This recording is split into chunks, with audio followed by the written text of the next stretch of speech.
મારી દ્રષ્ટિએ આજના દિવસે ગામનું વાતાવરણ બન્યું દલિત સમાજના આગેવાનોએ જે રીતે જૂનાગઢથી રેલીનું આગમન ગોંડલ સુધી કર્યું, હું તો ખાસ કરીને ગોંડલ શહેર અને ગોંડલની તાલુકાની જનતાનો હૃદયપૂર્વક આભાર માનું છું કે અમે કોઈ જાતનું એલાન આપેલું નથી.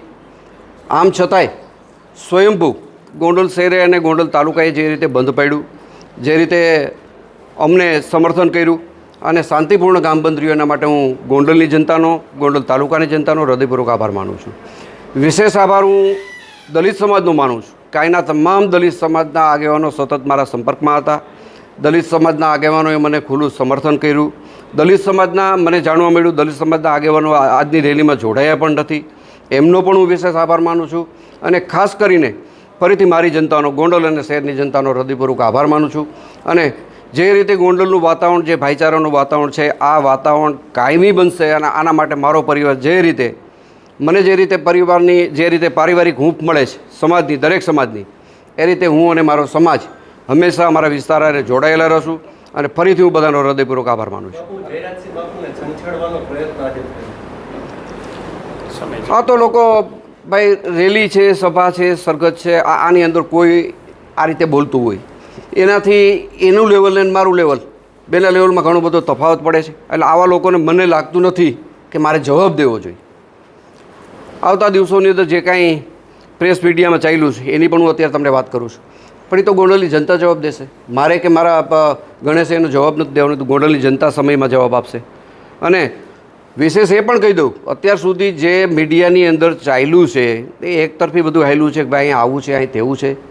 એલાન આપ્યા વગર ગામ જ્યારે બંધ રહે છે, દરેક સમાજનું મને સમર્થન મળે છે, મને દલિત સમાજનું સમર્થન મળે છે, ત્યારે નરી વાસ્તવિકતા તમે બધા પણ મિત્રો જોઈ શકો છો કે ગોંડલની વાસ્તવિક પરિસ્થિતિ શું છે.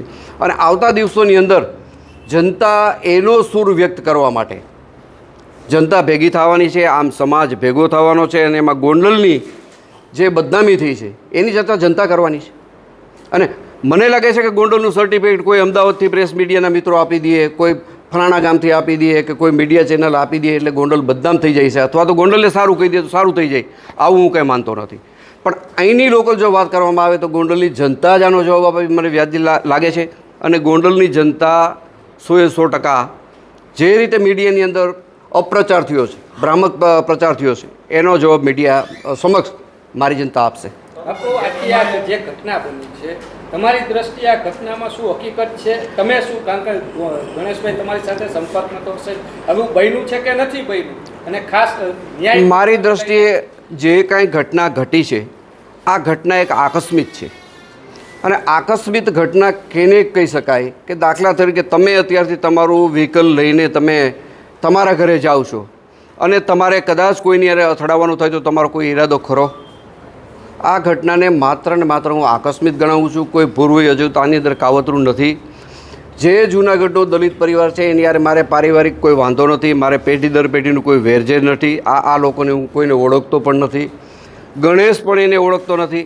મેં તમને કીધું એમ આ ઘટના માત્ર ને માત્ર આકસ્મિક ઘટેલી છે.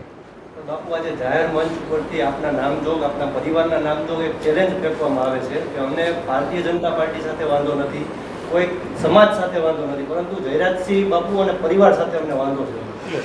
આવો વાંધો જો કોઈને મારી હારે હોય તો મને એમાં કાંઈ ફેર નથી પડતો. આવો વાંધો મારી સામે હોય તો મારે એનો કોઈ જવાબ દેવાનો થતો નથી. મારી હારે એવો વાંધો ચાલુ રાખે, મને એનો વાંધો નથી. સેટલમેન્ટ માટે રૂપિયા આપવાની પણ વાત કરવામાં આવી હતી. આના માટે સેટલમેન્ટ હું ક્યારેય કરું નહીં. સેટલમેન્ટ માટે મેં કોઈ રૂપિયાની ઓફર કરેલી નથી. અને આ વસ્તુને મારી દ્રષ્ટિએ આકસ્મિક સિવાય હું આ વસ્તુને કાંઈ વેરઝીરની ભાવનાથી જોતો નથી. ન્યાયતંત્રને લઈને ન્યાયતંત્ર ઉપર મને સંપૂર્ણ ભરોસો છે કે ન્યાયતંત્ર જે કાંઈ નિર્ણય કરશે એના ઉપર મને સંપૂર્ણ ભરોસો છે.